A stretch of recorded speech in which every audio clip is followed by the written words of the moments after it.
Welcome to Aspire to Lead, where we empower educators and school leaders to grow, inspire, and thrive. I'm your host, Joshua Stamper, author, speaker, and leadership coach, bringing you conversations that spark transformation, challenge the status quo in education, and equip you to make a lasting impact on your campus or in your district. For more information and resources, visit joshstamper.com as we're looking to ascend to new leadership heights together.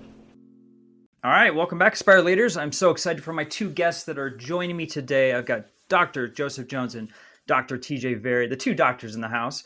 Been connected with these gentlemen for a very, very long time through Schoolhouse 302. I was a guest on their podcast, and I don't know if this is a good thing or a bad thing, TJ, but me and you are on a podcast together with the Vari BDU podcast, and super excited for the last 6 months that we've been able to be together with Mitch Weathers and Kim Gamrose, and just excited not only to have you as guests, but super excited to announce a brand new book that the two of you have coming out very, very soon. And we'll be talking about that for our conversation. So with that, Joe, TJ, thank you so much for being on Aspire to Lead. 100%. We're happy to be here. Thank you, Josh.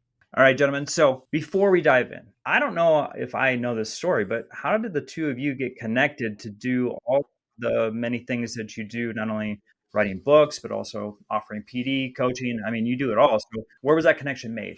So really it started as a friendship. TJ was still, he was doing a research paper. I taught TJ's son, Jeff, who's very successful in his own right. I like to consider my own personal PT, although I don't think he agrees with that. But, I had Jeff in class. TJ was working on something, fast forward years later and just how life works.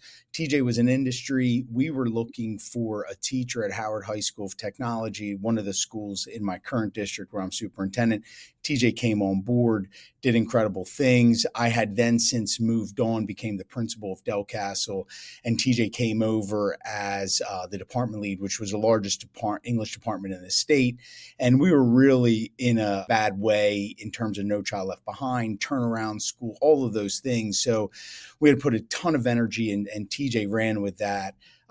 Fast forward, TJ got his own offer to be in a school district not too far from Newcastle County Votech, and was assistant principal, and moved up really quick. Well, when TJ was principal and I was principal still at the time, we would go ahead and run White Clay Creek, which is a beautiful area in Delaware.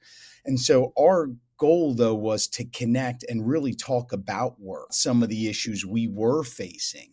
And so I know a lot of people don't want to do that, but we thought, why not? Our iron sharpens iron, two different systems, but he and I thought a lot alike about leadership. And then one day I literally took out my phone and I was like, dude, I got to capture some of this. So we just literally on the trails of White Clay Creek, I started taking some notes. That just turned into a blog because we thought other people would want to hear what we were saying.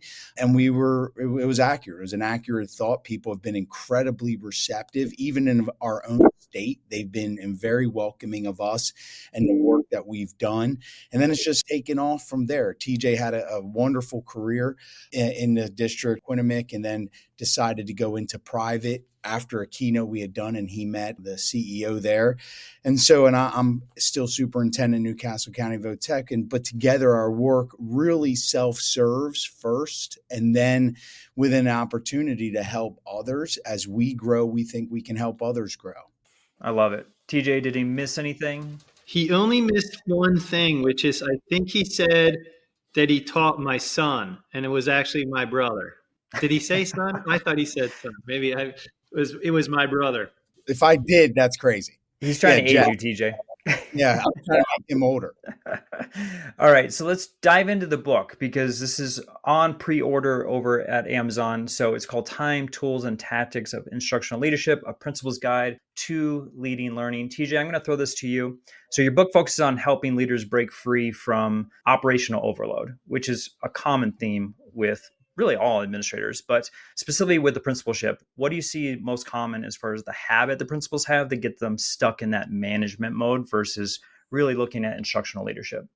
So Josh, it's a really good question. So we wrote Time, Tools, and Tactics of Instructional Leadership, a Principal's Guide to Leading Learning. Basically, after many years of training school leaders on how to do feedback, our first book, Candid and Compassionate Feedback, did very well. It's part of lots of programming. We've been doing keynotes and full day sessions on how principals can get out of the circle of nice and give better feedback based on that book. And through the years, we've realized that there are just some tools that principals need along the way that we built into the book. And so there's 9 strategies. To your point about management and operations getting in the way, when we train school leaders, when we coach them in the beginning, before we even talk about managing their day to get into classrooms, because that's really important. The most important space in the school's classrooms, administrators got to get there. Can't give teachers feedback unless you're observing what they're doing. And we mostly talk about informal feedback, but this could be used for observationing as well. But we tell administrators, one of our first tools is to ask yourself, does this need to get done now? And does it need to be done by me? And those 2 questions, like literally on a 3x5 card in the pant pocket, because we're 1 minuted to death in school. Somebody comes up to you and asks you for a minute, and then 15 minutes goes by. And 9 times out of 10, the answer to those 2 questions is no and no. This doesn't have to get done right now, and it doesn't need to be done by me. And so now we get to spend our time in the most important spaces and visioning our work towards being instructional leadership. And there are other tools that we teach, like time blocking and reverse time blocking, or reflecting on your calendar, reflecting on things that are taking up your time, and building look fors. There's just a lot of work that needs to go before we train leaders on our 4-part systems for what we call specific praise, performance coaching, and professional dialogue. And so we could go into some more details in the book, Josh, but we learned over, I want to say, the last decade in training school leaders that they needed these tools. Joe, I'm going to throw it to you because in the book, you have this beautiful framework, the 3 T's. I'd love for you to talk about that. And then, of course, how that's going to help our principals who are feeling overwhelmed. Yeah, I think the whole idea here is we all can agree that schools are incredibly noisy. No leader that we've ever met to intentionally disrupt their day. They don't fill their calendar with priorities only to sit back and say, I truly hope the urgent fires consume every aspect of my minute today. I haven't met a leader who wants that.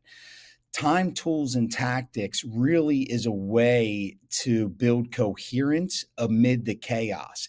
It doesn't ignore the chaos. That's a mistake. That's like just saying you're not going to get weeds in your garden, turning a blind eye as all the weeds grow. What we try to do is provide solid frameworks that we know work and reclaim some of that time. So really, any type of instructional initiative that you are really trying to achieve in your school, that becomes sustainable work. And we teach people how to do that, how leaders can get into classrooms.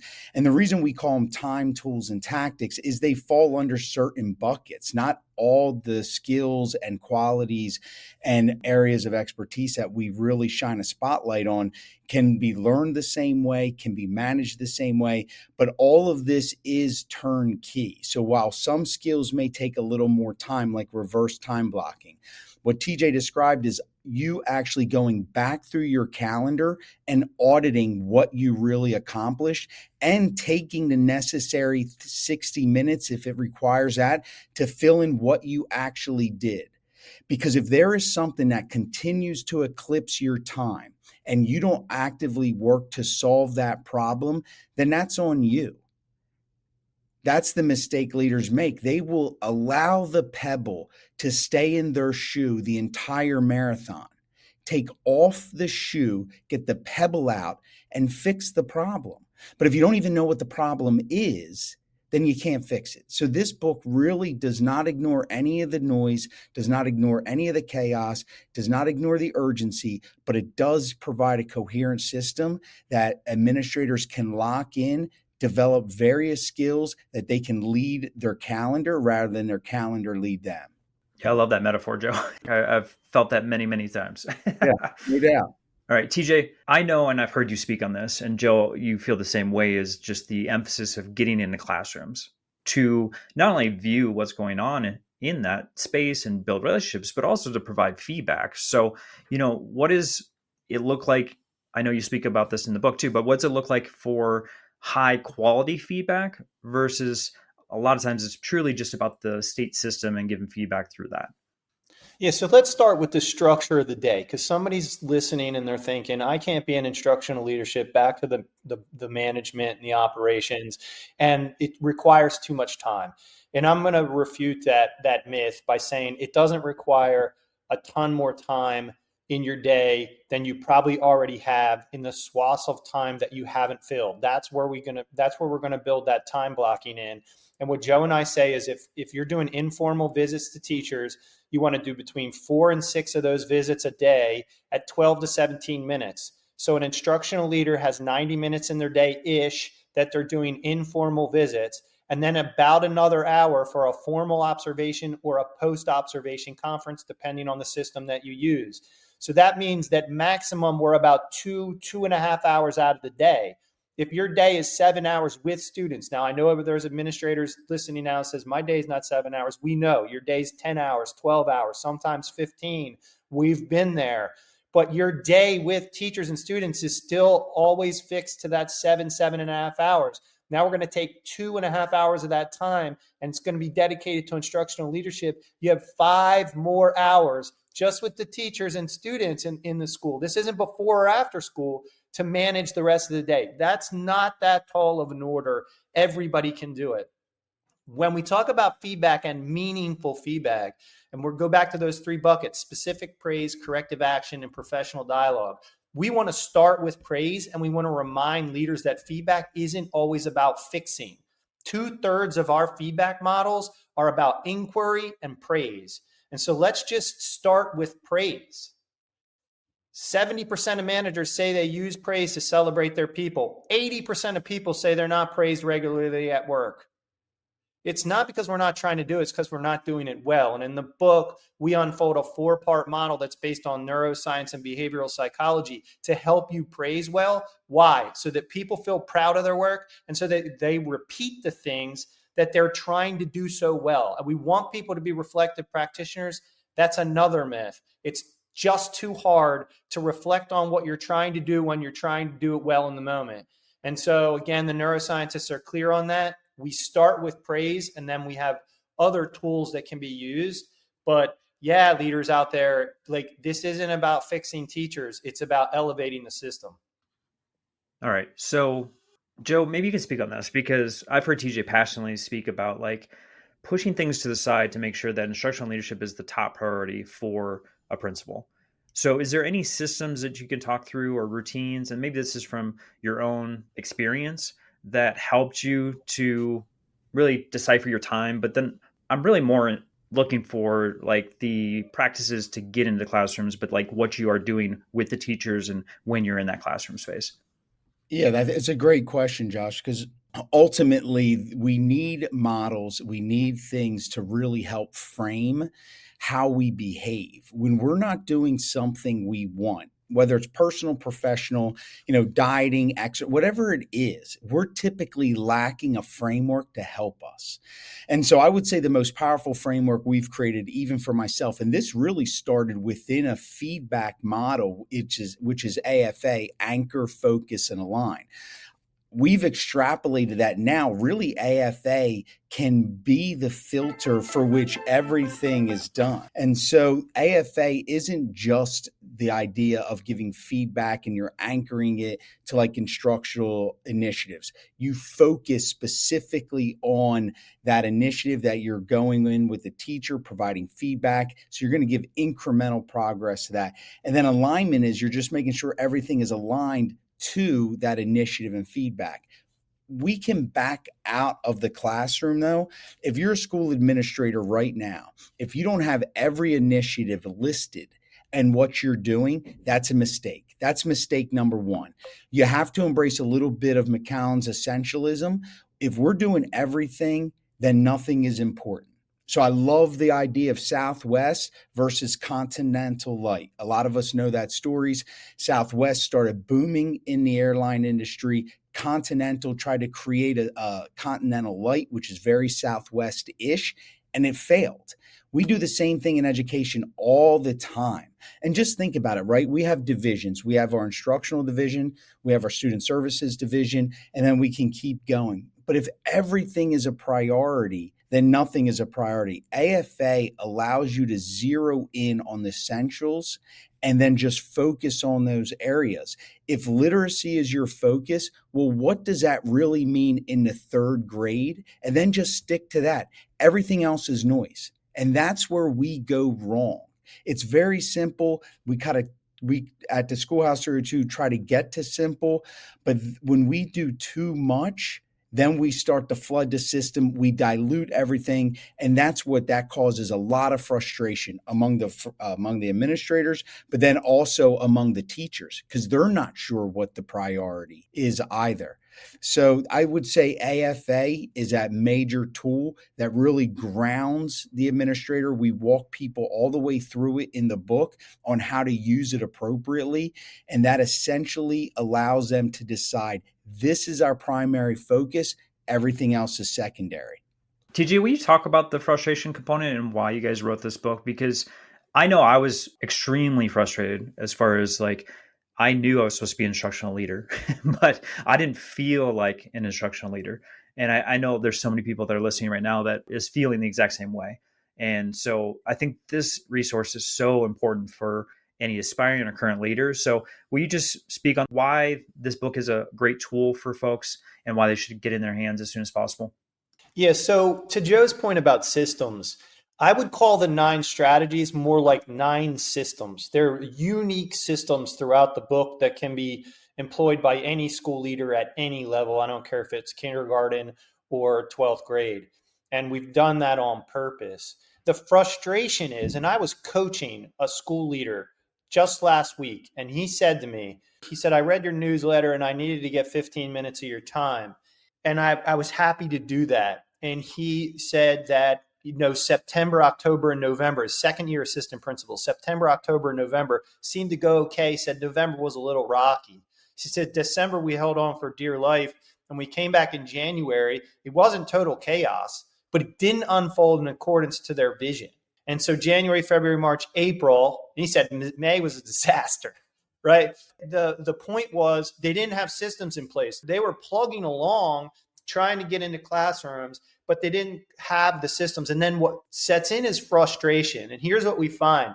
If this second year, third year assistant principal doesn't fix that, they're going to end in 4, 5, 6 years. They're going to be driving in with no vision and no goals for the day. Why? Because you can drive into a school as a school leader and be busy all day long, putting out fires, and go home exhausted, and sometimes even feeling like you did a good job when you didn't get into the classroom, you didn't improve instruction, you didn't improve your teachers, and you didn't improve student outcomes. That's what the 9 systems do for school leaders, is they get them into classrooms to do this important work so that it's not so frustrating. And the last thing I'll say about the frustration, Josh, one of the things we put early on in the book is a concept called principles of instruction. And this is where you develop a team of people to select the look-fors in the classrooms. And we note that you should probably select about 7 to 8 high leverage instructional leadership strategies and instructional strategies for teachers, like things like student collaboration and connection through things like the jigsaw strategy, which has one of the highest effect sizes. So we're talking about selecting strategies that have a high effect size on student learning and having teachers use those strategies with precision. And although we say you should have 7 to 10, and they should be for every single teacher, every single classroom, every single day, we tell leaders not to focus on more than 1, 2, or 3 for the whole year. This is the part about the frustration for the teachers. They, sometimes don't know what we're looking for when we come in. B, we're all over the place with the things we see and the things we document, the things we note. And C, the next time we come, we're looking for something totally different. In this structure, we know what we're looking for every time, and we know what we're working on when we get there. AFA is developing the vision for that work, making sure people are getting incrementally better at it, and that there's professional development tied to it. And so that diminishes the frustration. I'm not saying it gets rid of it, but it diminishes it for sure. I love that. What a beautiful model. I want to say for folks, I have read the book. I've endorsed the book. I highly recommend it. I'm going to have the link in the show notes for everyone to pre-order this as soon as possible. Joe, as we're closing up this conversation, I know some folks are listening and they're getting motivated to become that instructional leader. Is there one step they can do today, tomorrow, next week to start that journey for them? Yeah, I would say the very first thing that they should do is start inventorying their calendar. You have to know where you're spending your time. It sounds silly, but we'll come into a tough situation, deal with it, and then spend another 20, 30 minutes just venting about it. And, that's not uncommon. We're human beings. It fits the prototype individual that goes into education who wants to help. And then when you feel like things aren't going well and your heart was in the right place, then you kind of feel slighted, so we can get into all of the psychology around that. But it begins with, how are you spending your time? And are you spending your time where it makes a real difference in the lives of students? And our whole aim in education is to educate our students, have them grade level ready, so when they graduate and walk across the stage, they're ready for the real world, quote unquote. And I think it just begins with that calendar inventory and how much time are you spending on instruction. TJ and I both embrace the philosophy that 50% of your day should be instruction. And then of that 50%, there's just very specific high leverage activities that you need to be doing. So even if 50% you hit one week, maybe you don't get it the next week, but you do have the clarity on what it looks like each and every day. And then you'll just keep aiming toward that goal. But if it's never even in your mind on something you're looking to achieve and what those activities are, you'll never get there. This book really cuts through that noise. Perfect. Well, been flashing your website, theschoolhouse302.com.